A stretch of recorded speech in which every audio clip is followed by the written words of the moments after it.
한 시절을 풍미했던 TV쇼 진품명품이라는 프로그램이 있었죠. 도자기 하나를 보여드리겠습니다. 이게 얼마짜리 도자기인지 아십니까? 고려청자라고 하는데요. 무려 땅땅땅땅땅땅 15억의 감정가를 받은 도자기입니다. 이 도자기 하나가요. 하나 더 넘겨주시겠습니까? 이건 얼마짜리인지 아세요? 땅땅땅땅땅 비슷하게 생겼죠? 네, 근데 이것은 10억 더 불렀습니다. 25억짜리 도자기입니다. 어마어마한 도자기들이죠. 자, 이번에 하나 더 보여드릴게요. 땅땅땅땅땅땅. 이거 얼마짜리인지 아십니까? 딱 봐도 저렴해 보이나요? 오늘의 집에서 25,000원에 판매하고 있는 도자기입니다. 여러분, 그런데요, 이 도자기들이 정말 어마어마한 도자기이건 하찮은 도자기이건 간에 25억짜리건 25,000원짜리건 간에 공통점이 하나 있습니다. 그것은 뭐냐면 던지면 다 깨진다는 겁니다. 강도가 세기로 유명한 도자기가 있죠. 소위 본차이나라고 불리는 뼈가루 넣어가지고 만든 도자기 있잖아요. 그것도 조금 더 강성이 세졌을 뿐이지 망치도 두드려버리면 여지없이 깨져버립니다. 아무리 화려한 인생이라고 할지라도 그 인생이라는 본질이 도자기 그릇과 같다는 거예요. 던지면 깨지는 것이 인생이에요. 깨지기 쉬운 것이 인생의 본질이더라 하는 거예요. 그래서요, 그 깨지는 그 지점, 그 가장 약한 지점을 건드리는 걸 보고 사람들은 발작 버튼이라고 하는 겁니다. 아무리 부유한 사람이라도, 아무리 가난한 사람이라도 가리지 않고 그 발작 버튼에 송곳이 탁 들어가는 순간 이 인간 존재가, 나라는 존재를 와르르르 무너뜨리는 그런 부분이 있더라는 거예요. 얼마나 대단한 도자기인지는 별로 중요하지 않습니다. 도자기는요, 깨져요. 도자기는 25억짜리건 25,000원짜리건 깨집니다. 그게 도자기의 본질이에요. 인생의 본질이라고요. 오늘 우리가 함께 읽은 말씀을 보니까요, 사도 바울이 자기 자신을 질그릇에 비유합니다. 질그릇이란 말은요, 쉽게 말해서 이 진흙으로 빚어서 뭐라고 그러죠? 화덕, 오븐에 구운 이 도자기를 보고 질그릇이라고 합니다. 도자기 그릇을 말하는 거예요. 그런데 오늘 이 바울이 말하는 이 질그릇이라는 단어는요, 이 당시에 바울이 살았던 이 시대에 가장 흔하고 그냥 아무 때나 썼던 그런 아주 흔하고 천한 그 도자기 그릇을 말하는 거예요. 그릇 중에서도 진짜 아무 데나 굴려 먹다가 깨지면은 그냥 얼마든지 대체가 가능한 그런 가장 천한 도자기 그릇을 가리키는 거예요. 그것을 보고 질그릇이다 이렇게 표현합니다. 오늘 우리 7절에서 10절 말씀 한번 읽어보면 좋겠는데요. 함께 한번 읽어봅시다. 시작.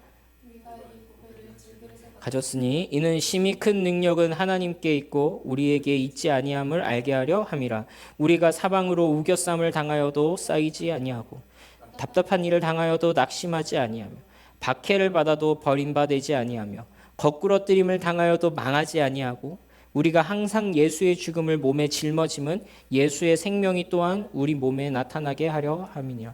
바울이요, 자기를 질그릇에 비유한 이유가 있어요. 바로 이 7절부터 10절까지의 말씀 때문에 그래요. 바울이 지금 이 말씀에서 자기를 긍정적으로 표현하고 있죠. 그렇죠? 뭐 우겨쌈을 당하여도 쌓이지 않고 답답한 일을 당하여도 뭐 절망하지 않고 이렇게 얘기를 하는데, 그러면 사실은 이거를 실제 바울이 상황이 어떤지를 알아보려면 어떻게 이걸 읽으면 돼요? 반대로 읽으면 되겠죠. 그렇죠? 지금 바울의 현실이 어떻다는 거예요? 바울의 현실은 사방에 우겨쌈을 당한 상태라는 거예요. 여기서 우겨쌈을 당하다라는 이 단어의 의미는요, 누군가를 몰아넣고 몸으로 압력을 가해서 밀치고 있는 그런 상태를 가리키는 거예요. 또 답답한 일을 당했다 그렇게 말합니다. 또 박해를 받았다 그렇게 말합니다.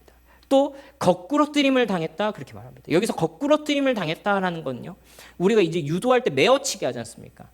이 메어치는 것처럼 갖다가 집어 던진 것을 의미합니다. 이게 자기 인생이라는 거예요. 또 뭐라고 하냐면 항상 예수의 죽음을 몸에 짊어지며 살고 있다 이렇게 표현합니다. 이 말들이 조금 추상적이죠.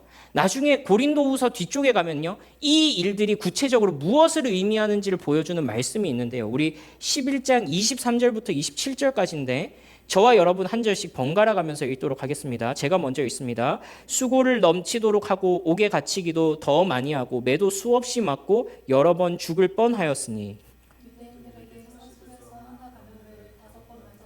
3번 태장으로 맞고 1번 돌로 맞고 3번 파선하고 1주야를 깊은 바다에서 지냈으며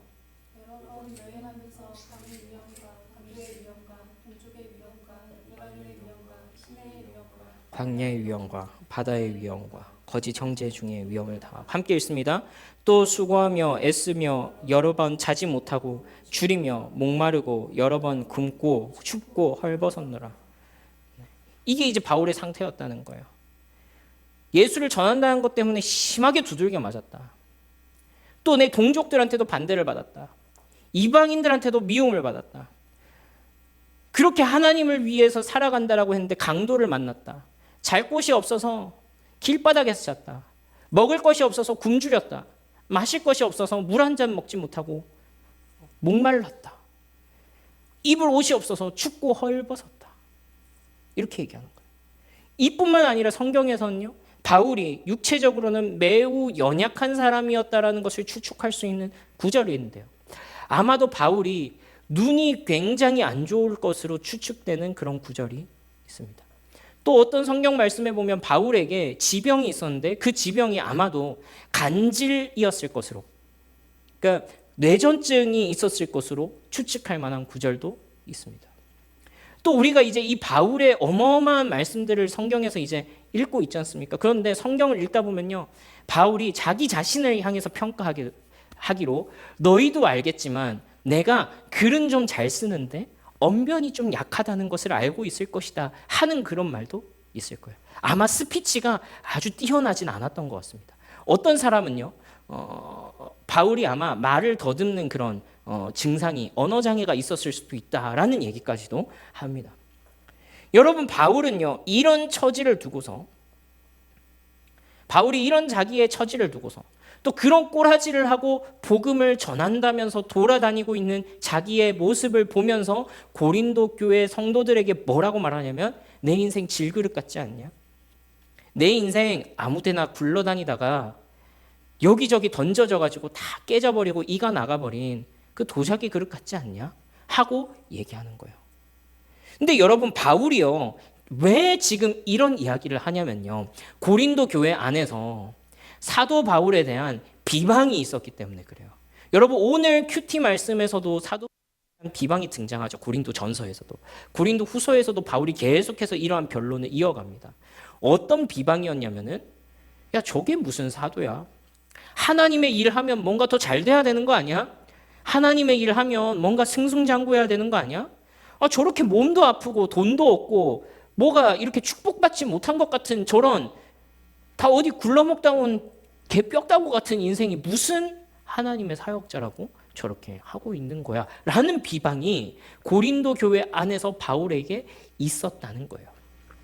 그래서 바울이 자기를 변론하고 있는 겁니다.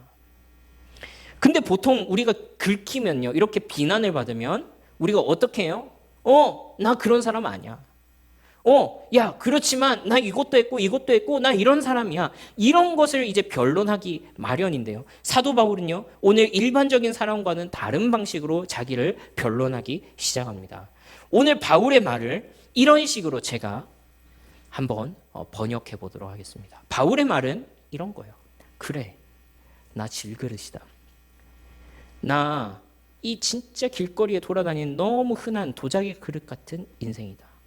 그냥 아무데나 가만히서 구워가지고 쓰다가 깨지면은 교체할 수 있을 정도로 너무나도 흔하고 별 볼 일 없어 보이는 인생이야. 하나님의 일이라고 내가 복음을 전했는데 나 감옥에 갇혔어. 그래, 나 심하게 두들겨 맞았어. 40에서 하나 감았네. 39대씩 매를 맞는데 그거 5번이나 맞았어. 어떨 때는 사람들이 나한테 돌을 던져가지고 내가 죽은 줄 알고 사람들이 성 밖에다가 갖다가 버린 적도 있어. 그리고 잘 곳이 없어서 길거리에서 밤을 지새웠던 날이 수없이 많고, 먹을 것이 없어서 굶으면서 살았던 날이 수없이 많아. 목말랐고 옷이 없어가지고 그 한겨울에 추운 데서도 복음 전하러 간다고 배를 탔는데 그 배가 파선을 해버려가지고 물 위에 둥둥 떠다니면서 겨우 살았던 날도 있어. 그래, 나 질그릇이야. 나 내동댕이 처진 그릇이야. 여기저기 깨져 있어.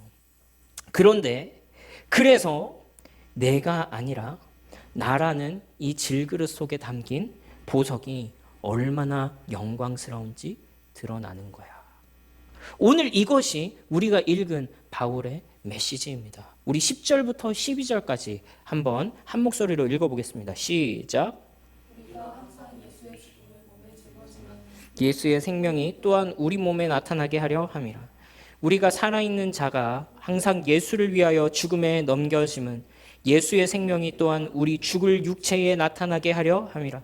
그런즉 사망은 우리 안에서 역사하고 생명은 너희 안에서 역사하느니라. 여러분, 만약에 우리가 예수를 믿는다는 것이 누구보다도 더 잘났고 누구보다도 더 잘되고 누구보다도 더 승승장구하고 누구보다도 더 좋은 25억짜리 고려 청자가 되는 인생을 약속받았기 때문에 우리가 이것을 믿는 것이다 라고 한다면 사실 그런 건요, 세상에서도 다 하는 거란 말이에요. 그렇지 않겠어요? 여러분들이 만약에 내일 월요일 아침 주식시장이 개장하는데 300% 급등하는 주식을 미리 알았다고 합시다. 그럼 여러분 지난 금요일 날 여러분들의 모든 레버리지를 동원해서 모든 빚을 다 내가지고 여러분들이 할 수 있는 신용대출, 카드대출을 다 끌어모아가지고 그거 사지 않았겠냐고요. 그런 것은요, 세상 사람들도 한다라는 거예요. 그거 실제로 하는 사람 있잖아요. 주가 조작하는 사람들. 그렇죠? 근데 여러분, 세상 종교도 다르지 않다고요. 근데 만약에요, 우리가 그것을 원해서 예수를 믿은 거라면요, 잘못 믿은 거예요. 우리는 이 자리에 잘못 나왔어요. 실수한 거예요. 여기 나오면 절대로 안 돼요. 발길을 빨리 돌려서 얼른 여기서부터 피해야 돼요. 얘들아, 도망쳐! 도망쳐가 되는 거예요. 만약에 우리가 그것을 위해서 예수를 믿은 것이라면 잘못 믿은 거예요. 바울의 인생은요, 예수님을 만난 이후로 300% 급등하는 인생이 아니라 그때부터 길바닥에 나뒹구는 질그릇 같은 인생이 되어버렸어요. 사실 바울의 인생이 예수님을 믿기 전까지만 해도 꽤나 그 유대 사회에서 총망받고 지도받고 대우받는 인생이었단 말이에요. 근데 사도 바울이 예수님을 따라간 그것 때문에 그 인생은 완전히 꼬여버렸어요. 25억짜리 도자기 같은 인생에서 25,000원짜리 오늘의 집 마음대로 굴려먹는 도자기 같은 인생이 되어버렸다고요. 그런데 문제는 무엇이냐면 그 항아리가 내동댕이 치면서 깨어졌을 때 그 바울이라는 질그릇이 마치 세상 사람들의 눈에 보기에는 아무데나 굴러지는 것처럼 여기 깨지고 저기 깨지고 다 얻어 터졌을 때 그제서야 드러난 하나님의 복음, 그제서야 드러난 그 속에 있는 가장 귀한 보물이 있었다라는 거예요. 여러분, 만약에요, 제가 아까 보여드린 그 15억짜리 도자기, 그 25억짜리 도자기 안에 이 주둥이가 좁잖아요. 근데 어떻게 했는지는 모르겠지만 이 도자기를 처음 만드는 사람이 그 속에다가 진짜 세상에서 단 하나밖에 없는 그 어디서도 캘 수 없는 진짜 한 시가로 한 200조 정도 하는 그 보석을, 커다란 보석을 넣어놨다고 생각해 보자고요. 이 항아리 주둥이가 좁으니까 이것을 깨지 않고서는 꺼낼 수가 없어요. 근데 여러분, 도자기채 팔아버리면 되지 이렇게 말하지 마세요. 안에 뭐가 들었는지 우리가 확인이 불가능하잖아요. 그죠? 그 사람에게 증명해 줄 수가 없잖아요. 이 도자기를 깨지 않고서는 확인시켜 줄 방법이 없단 말이에요. 그래서 이 안에 있는 보물을 내가 가지려면 이걸 깨는 것 말고는 방법이 없어요. 근데 나는 알고 있어. 이 안에 보석이 있다는 것을 확신하고 있어요. 어떻게 하시겠습니까, 여러분? 어떻게 하실래요? 그냥 25억짜리로 가지고 계실래요? 아니면 그거 깨가지고 200조짜리의 가치를 여러분들이 소유하시겠어요? 어떻게 하십니까? 깨야죠. 무조건 깨야죠. 여러분 생각해 보십시오. 안에 있는 보물의 가치가 커지면 커질수록 이 도자기의 가치는 0에 수렴해요. 그죠? 이것의 가치가 커지면 커질수록 이걸 둘러싸고 있는 도자기의 가치는 한없이 작아진다고요. 이 안에 있는 보석의 가치가 커지면 커질수록 이게 25억짜리든 25,000원짜리든 그게 뭐가 중요합니까? 얼른 깨서 이 안에 있는 훨씬 더 비교할 수 없는 이 가치를 내가 취해야지. 이것이 상식적으로 생각해봐도 너무 당연한 거 아니냐 하는 거예요. 여러분, 그래서요, 오늘 이 말씀을 통해서 우리가 기억해야 할 한 가지가 있습니다. 우리 함께 따라하면 좋겠는데요. 깨어질 때만 발견할 수 있는 보석이 있습니다. 여러분, 깨어질 때만 발견할 수 있는 보석이 있습니다. 바로 복음이라는 보석입니다. 때로는요, 우리의 삶이요, 이 깨어질 수밖에 없는 도자기 같은 인생을 살아가면서 무슨 짓을 하고 있냐면 안 깨어지려고 애를 쓰고 있는 거예요. 이미 이빨 몇 개 나갔어요. 이미 크랙이 갔어요. 근데 무슨 짓을 하고 있냐면 여기다가 계속 본드만 더 바르는 거예요. 이 도자기 멋져 보이게 하려고 이 도자기 위에다가 계속 그림만 그리고 있는 거예요. 거기다 금박지 붙이고 있는 거예요. 아, 이거 좋아 보이게 하려고. 그러고 있는 거예요. 심지어는 어떤 짓까지 하고 있냐면 이미 깨어졌는데 그거 주워다가 안 깨진 척 붙이고 있는 거예요. 안 깨진 척. 여러분, 그것은요, 우리의 사회적인 지위일 수도 있고요, 재력일 수도 있고요, 또 남들보다 내가 더 이렇게 뭔가 하고 있다는 종교적인 행위가 될 수도 있고요, 또 어쩌면 우리의 마지막 남은 자존심일 수도 있습니다. 그게 뭐가 됐든지 간에 우리의 간뇌는, 우리의 도마뱀에는 무슨 짓을 하고 있냐면 계속 아닌 척하고 있는 거예요. 이 도자기 꾸미게 하고 있다는 겁니다. 여러분, 이건요 25억짜리 도자기나 25,000원짜리 오늘의 집에서 산 도자기나 다르지 않습니다. 그게 25억짜리가 됐건 25만 원짜리가 됐건 도자기의 본질은 뭐라고요? 깨지는 거라고요. 약하다라는 거라고요. 크랙이 가는 거라고요. 여러분, 이것이 도대체 우리 속에 어떤 보석이 있는지를 보지 못하게 하고 있는 거예요. 이 도자기에 집중하다 보니까. 이 너무나도 깨어지는 게 당연한, 어쩌면 이미 많이 깨어진 이 도자기에 집중하고 있는 우리의 모습이라고요. 때로는요, 우리는요, 깨어질 때야 우리가 얼마나 놀라운 보석을 가지고 있는지 확인하게 됩니다. 사도 바울은 이렇게 고백합니다. 고린도후서 6장 4절에서 10절까지인데요. 제가 한 절 여러분 한 절 읽습니다. 오직 모든 일에 하나님의 일꾼으로 자천하여 많이 견디는 것과 환난과 궁핍과 고난과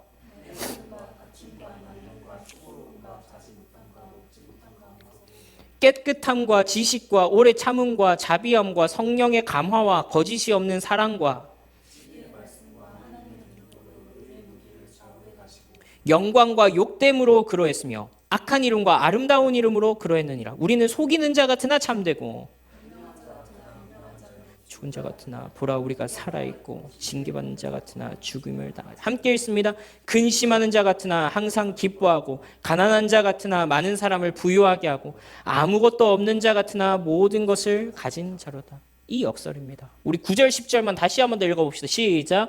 무명한 자 같으나 유명한 자요 죽은 자 같으나 보라 우리가 살아있고 징계를 받는 자 같으나 죽임을 당하지 아니하고 근심하는 자 같으나 항상 기뻐하고 가난한 자 같으나 많은 사람을 부유하게 하고 아무것도 없는 자 같으나 모든 것을 가진 자로다.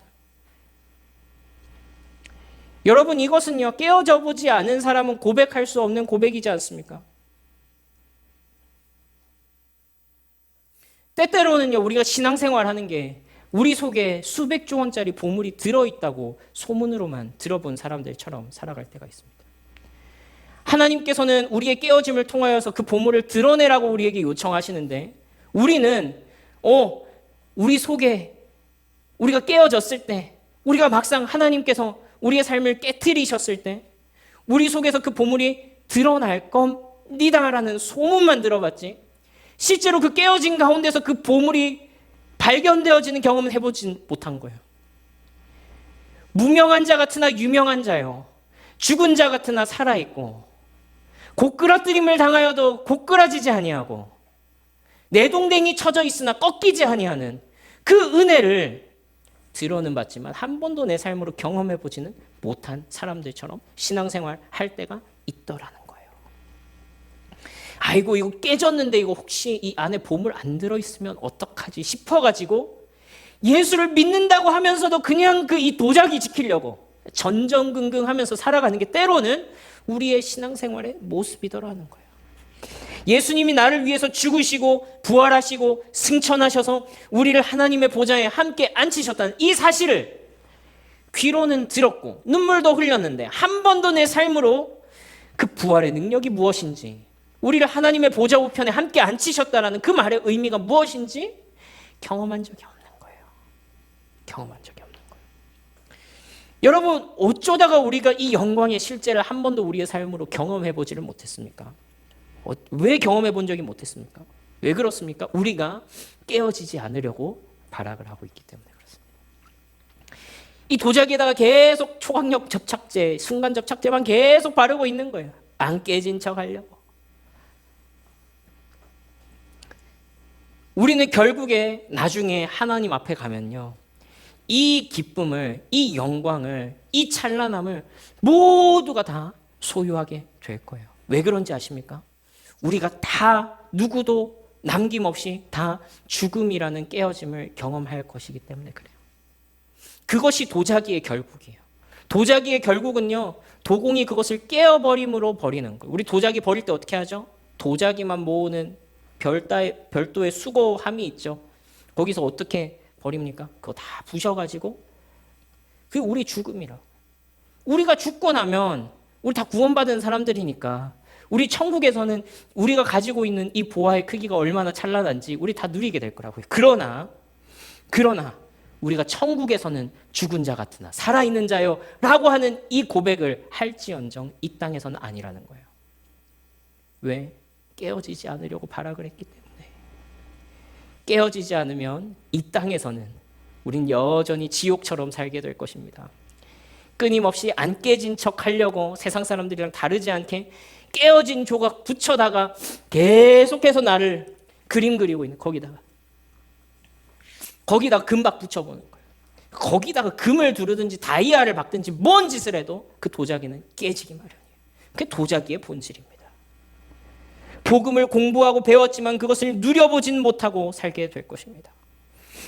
여러분, 때로는요, 하나님께서 나라는 도자기를 깨트리실 때 그것을 하나님의 손에 맡겨드리고 마음껏 깨어지는 은혜가 우리 가운데 또 제 안에도 있으면 좋겠습니다.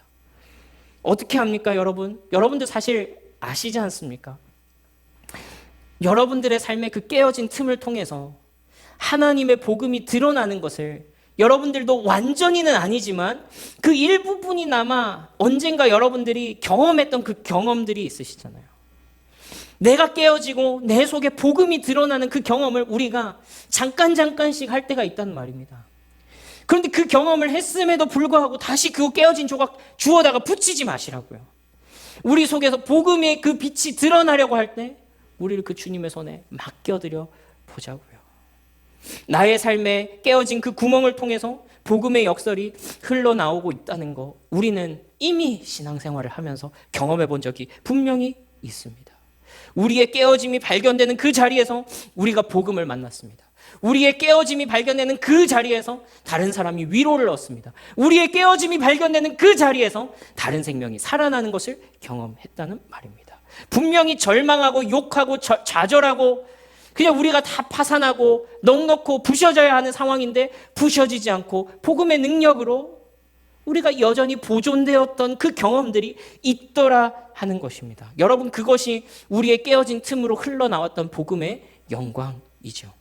여러분, 물론 저에게도 이 깨어지고 싶지 않아 하는 내 안에 본성이 있다는 것을 인정합니다. 저에게도 그런 두려움이 있습니다. 그러나 여러분, 그럴 때마다, 그래서 우리가 그때마다 집중해야 하는 것이 무엇입니까? 아이고, 여기 깨졌네가 아니라 이 깨어진 틈 사이로 흘러나오는 영광이 무엇인가 하는 것에 집중해야 하는 것이죠.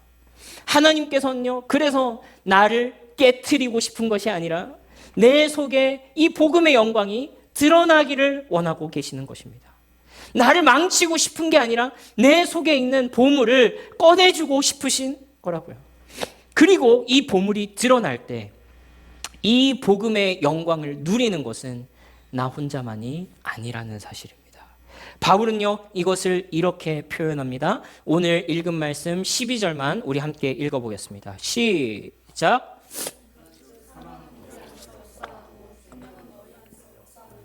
여러분, 이것이요, 바울이 자기 자신을 공격하는 고린도 교회 성도들을 향하여서 변론하는 이 변론의 결론입니다.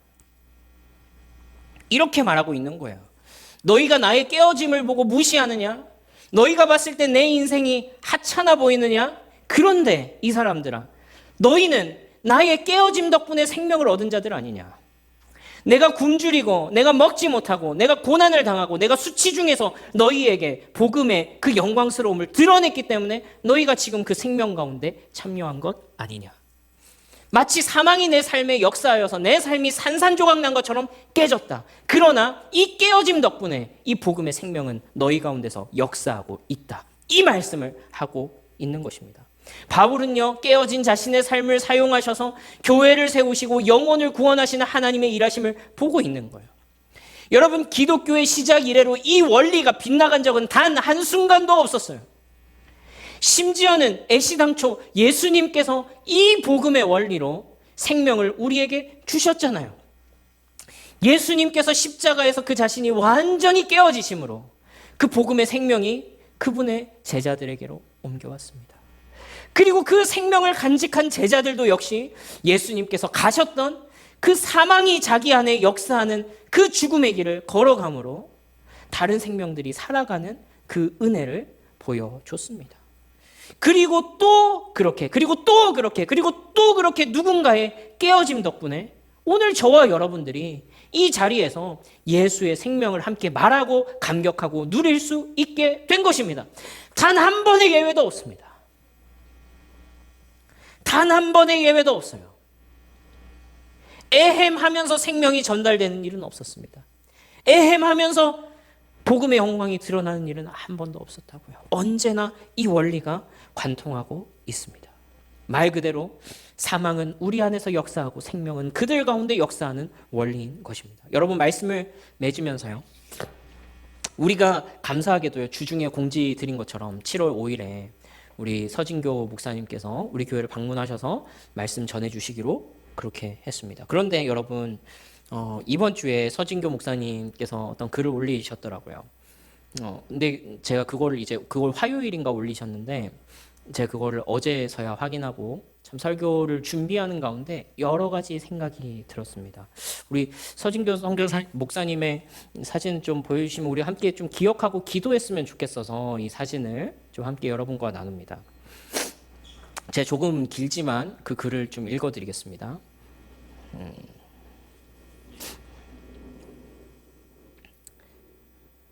자폐와 뇌전증이 있는 저희 아이에게 얼마 전에 한 가지 증후군이 새로 발견되었습니다. 부모로서 마음을 다잡고 또 다잡았습니다. 그런데 대학병원에서 또 다른 희귀 질환을 의심했습니다. 우리나라에 거의 마지막으로 남은 해당 분야 권위자를 찾아가 검사를 진행 중입니다. 매년마다 한 해의 절반 이상은 병원을 갑니다. 그 중에 절반은 입원을 합니다. 지난주 금요일에도 입원을 해야 했는데 아이를 봐줄 수 있는 교수님이 연수 중이라 입원도 못했습니다. 사는 게 참 쉽지 않습니다. 개인적으로 지금껏 단 한 번도 삶이 쉬었던 적은 없었습니다. 참 힘든 일이 많았지만 자식이 아픈 것과는 비교가 되지 않습니다. 그야말로 저희의 삶은 매일이 전쟁입니다. 하나님만 아실 겁니다. 그래서 기도합니다. 기도해야 숨을 쉬기 때문입니다. 하나님은 사람이 감당할 시험밖에 주시지 않는다고 했습니다. 그런데 시험을 당해본 분들은 아실 겁니다. 얼마나 가혹한지 모릅니다. 제정신으로는 도저히 감당할 수 없습니다. 아내와 기도하다가 문득 마음에 감동이 일었습니다. 사람이 시험을 감당할 수 있으면 어떤 시험이라도 능히 감당할 하나님이 함께 하시기 때문입니다. 감당할 능력을 주시는 게 아니라 감당할 하나님을 주십니다. 죽음을 이기신 하나님께 그 어떤 고난도 아무것도 아닙니다. 어떤 환난도 능히 이기시는 하나님이 함께 하시니 죽지 않습니다. 이 하나님은 영원히 우리의 하나님이시니 그가 우리를 죽을 때까지 인도하시리로다. 시편 48편 14절 말씀. 여러분 아마 이미 새롭게 하소서를 함께 보셔서 이분이 어떤 인생의 질고와 고난을 당하셨는지 여러분 다 보셨을 것입니다. 사진 넘겨주셔도 됩니다. 그런데 그 고난이 끊이지가 않습니다. 계속해서 그 삶 가운데 어려움이 찾아옵니다. 말할 수 없는 아픔이 찾아왔습니다. 여러분 세상 사람들의 시선으로 보면 어쩌면 죄송스럽지만 이 인생이 깨어진 도자기 같은 인생 아닙니까? 너무도 깨어지고 깨어져서 산산이 부셔진 것 같은 인생 아닙니까? 그런데 하나님께서 이 인생을 사용하셔서 얼마나 많은 사람들에게 위로를 주고 또 생명을 살리고 그들을 일으키는 하나님의 복음을 드러내고 계신지를 보게 됩니다. 어떻게 사람이 감당할 수 있나 싶은 생각이 드는데 정말로 감당할 수 없는 고통과 고난의 연속인데 그 속에서 서진교 목사님의 이 고백은요, 세상에 그 어떤 값진 도자기도 세상에 그 어떤 비싼 도자기보다도 더 값진 그 복음의 보화가 쏟아져 나오는, 그 복음의 능력을 경험한 사람의 고백이 쏟아져 나오는, 그 속에 발견한 보화를 가진 사람만이 고백할 수 있는 그 고백을 드리고 있는 것입니다. 진짜로 무명한 자 같으나 유명한 자요, 죽은 자 같으나 살아있는 자요, 징계를 받은 자 같으나 죽임을 당하지 아니하고 근심하는 자 같으나 기뻐하는 자로다. 가난한 자 같으나 많은 사람을 부유하게 하고 없는 자 같으나 모든 것을 가진 자로다 하는 이 말씀이 이 인생 가운데서 정말로 성취되고 실제가 되고 개념이 아니라 복음의 실체가 되는 것을 우리가 보고 있는 것입니다.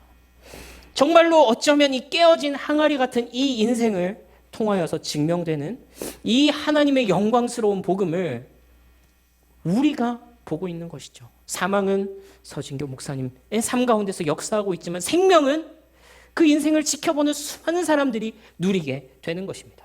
복음의 역설과 복음의 영광이 이 고백 속에 진실로 묻어나게 되는 것이죠. 여러분, 그래서요 우리의 인생이 사실은 다 질그릇 같은 인생이잖아요. 우리가 대단하면 얼마나 대단한 도자기이겠으며, 우리가 값이 없으면 얼마나 못난, 얼마나 값이 없는 도자기이겠습니까? 그런데 여러분, 재미있는 것은요, 비싸면 비싼 대로, 저렴하면 저렴한 대로 그거 안 깨지게 하는데 우리의 온 힘을 쏟으면서 살아가는 게 인생이더라 하는 거예요. 어차피 그 본질상 깨어지는 것, 깨어지게 그냥 두자고요.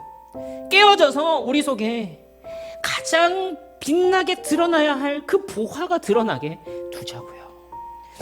그래서 여러분, 이 도자기에다가 아무리 본드를 바르고 그림을 쳐 그리고 그냥 세상에 큐빅을 갖다가 받고 해도 그 속에 있는 복음이 드러나지 않으면, 그 속에 있는 세상 그 무엇과도 바꿀 수 없는 그 아름다운 보석이 드러나지 않으면 우리의 그 모든 수고가 무슨 의미가 있냐 하는 거예요.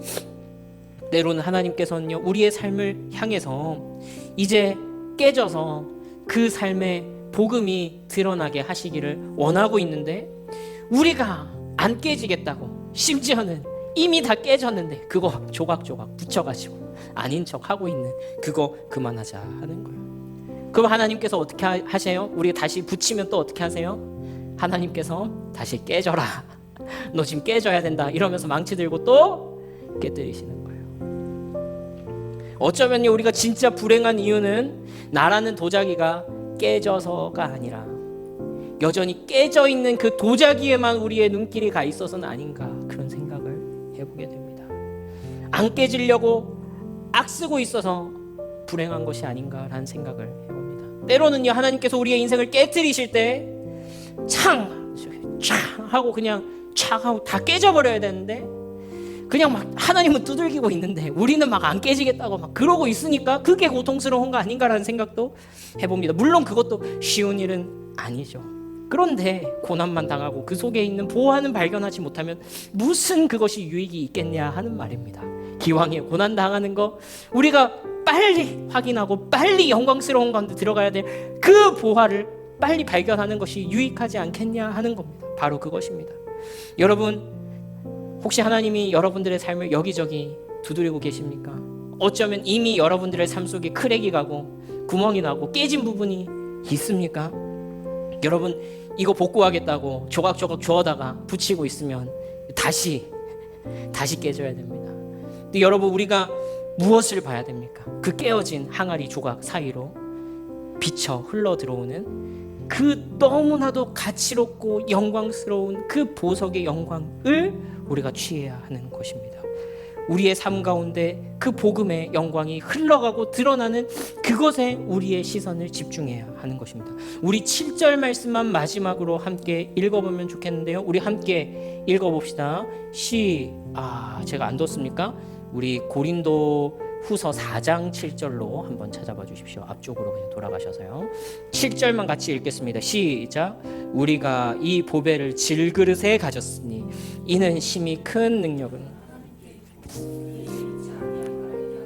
여러분, 그렇습니다. 바로 이 영광과 고백이 저와 여러분의 삶에서 드러나기를 원합니다. 여러분, 우리의 삶이 하나님의 손 안에서 깨지는 것은요, 세상 사람들이 말하는 인생 망했다 하는 것과는 차원이 틀립니다.